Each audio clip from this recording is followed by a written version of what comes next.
Hello everyone,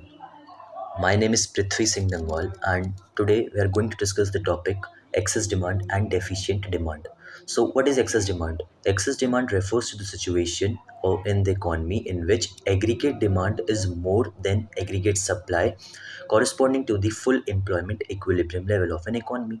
Now, it leads to a situation known as inflationary gap. Inflationary gap is the gap by which actual aggregate demand exceeds the aggregate demand required to establish ec- employment. Okay so that is Y अब इसको inflationary gap क्यों कहते हैं inflationary gap इसको हम इसलिए कहते हैं because it leads to rise in general price level बढ़ जाते हैं ठीक now what are the various reasons for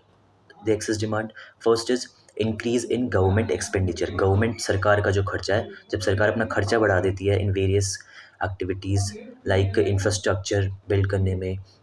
and health facilities provide करने में तो rise in government demand for goods and services due to increase in public expenditure will also result in excess demand second reason is increase in taxes जब tax बढ़ जा reduction in taxes ठीक है tax कम हो जाते हैं तो excess demand कब होगा it may also occur due to increase in disposable income जब लोगों की इनकम जो है बढ़ जाती है एंड कंजम्पशन डिमांड भी बढ़ जाता है ड्यू टू किसकी वजह से due to fall in taxes and third reason is increase in investment जब इन्वेस्टमेंट बढ़ जाता है excess demand can also rise excess demand की सिचुएशन तब भी राइज होती है जब क्या होता है when there is increase in investment due to decrease in rate of interest जब डिक्रीज रेट ऑफ इंटरेस्ट कम हो जाता है तो इन्वेस्टमेंट भी बढ़ जाती है ठीक है ये कारण हुए अब इसका इम्पैक्ट क्या पड़ता है एक्सेस डिमांड का इम्पैक्ट क्या पड़ता है सो सबसे पहला इम्पैक्ट देखेंगे कि इफेक्ट ऑन आउटपुट पे कोई इफेक्ट पड़ता है तो नहीं आउटपुट पे कोई इफेक्ट नहीं पड़ता एज ऑलरेडी हमारी इकोनॉमी जो है फुल एम्प्लॉयमेंट इक्विलिब्रियम लेवल पे ऑपरेट कर रही है सेकंड बात करते हैं कि इसकी एम्प्लॉयमेंट पे कुछ फ़र्क पड़ेगा बिल्कुल नहीं पड़ेगा एम्प्लॉयमेंट में फ़र्क क्योंकि इकोनॉमी इसका भी सेम रीज़न है फुल एम्प्लॉयमेंट इक्विलिब्रियम पे ऑपरेट कर रही है और कोई इनवॉलेंट्री अनएम्प्लॉयमेंट नहीं है बेरोज़गारी भी नहीं है and third and the last reason for last impact of excess demand is uh, if impact on general price level पे कुछ फ़र्क पड़ेगा तो हम बोलेंगे एक्सेस डिमांड में जनरल प्राइस लेवल बढ़ जाता है क्योंकि हम पढ़ चुके हैं ऑलरेडी कि it leads to a situation known as inflationary gap तो जनरल प्राइस लेवल बढ़ेगा as AD is more than AS aggregate demand is more than aggregate supply of an economy now move on to the next topic that is deficient demand. Deficient demand is just the opposite of excess demand. Deficient demand refers to the situation when aggregate demand AD is less than aggregate supply AS corresponding to full employment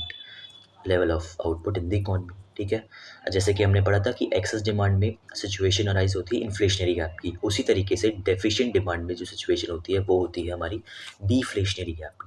gap क्या होता है it is the gap by which actual aggregate demand falls short of aggregate demand required to establish full employment equilibrium ठीक है इसको deflationary gap की बोलते हैं as क्योंकि इससे क्या होता है जनरल प्राइस लेवल हमारे कम हो जाते हैं that is why it is known as deflationary gap अब इसके क्या रीज़न है डेफिशिएंट डिमांड की क्या रीज़न है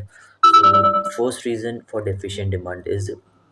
जस्ट उल्टा कर दीजिए एक्सेस डिमांड वालों का सबसे पहला कि इंक्रीज इन टैक्सेस टैक्स बढ़ा दिए गए हैं ठीक है increase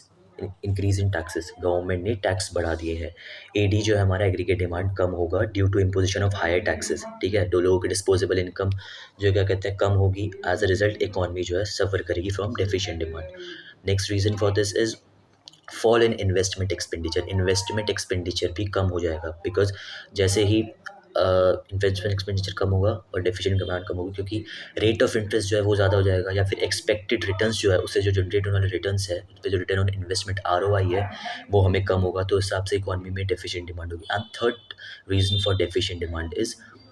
decrease in propensity to consume consumption expenditure जो लोगों का वो कम हो जाएगा due to foreign propensity to consume जिससे डेफिशिएंट डिमांड होगी इकॉनमी में अब बात करते हैं कि इसका क्या इम्पैक्ट पड़ेगा what is the impact of deficient demand तो सबसे पहला पढ़ेंगे हम क्या इसका है फर्स्ट इज़ वही कि आउटपुट पे कुछ फ़र्क पड़ेगा तो हमको सबसे पहले पता होना चाहिए जैसे कि एक्सेस डिमांड में पड़ा था कि आउटपुट पे कोई फ़र्क नहीं पड़ेगा एम्प्लॉयमेंट पे कोई फ़र्क नहीं पड़ेगा जनरल प्राइस लेवल हमारे बढ़ जाएंगे उसी तरीके से deficient demand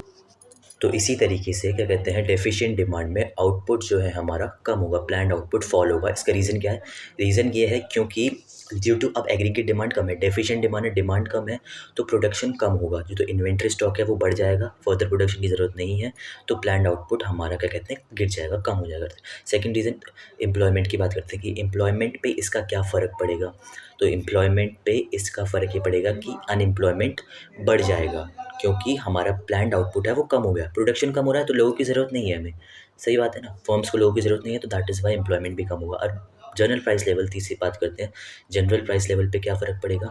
general price level जो हमारे क्या कहते हैं, वो गिर जाएँगे due to lack of demand for goods and services in the economy, क्योंकि इकोनॉमी में डिमांड जो है गुड्स एंड सर्विसेज़ की वो कम होगी। तो these are the impact of deficient demand, and thank you so much.